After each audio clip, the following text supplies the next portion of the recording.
राधे राधे।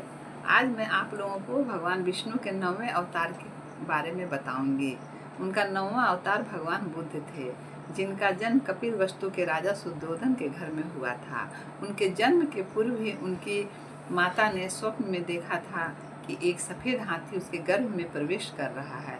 तब उन्होंने विद्वानों से पूछा, इसका अर्थ जानना चाहा। विद्वानों ने बताया कि आपके यहाँ एक बहुत ही चक्रवर्ती सम्राट का जन्म होने वाला है, लेकिन उन्हें सांसारिक दुखों से दूर रखिएगा, नहीं तो वो राजमहल छोड़कर चला जाएगा। जब भगवान बुद्ध का जन्म हुआ तो उनके शरीर में 32 चिन्ह थे और जन्म के साथ ही वे उठ खड़े हुए और उन्होंने कहा, मैं संसार में अग्रणी हूँ।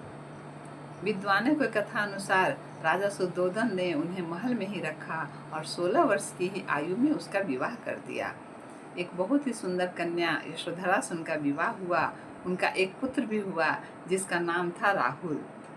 एक दिन वे नगर भ्रमण करने के लिए बाहर गए तो उन्होंने एक वृद्ध को देखा, एक बीमार को देखा और एक शव यात्रा को देखा। ये सब कभी तो वे देखे नहीं थे, तो उन्होंने अपने साथ चल रहे लोगों से पूछा कि ये सब क्या है।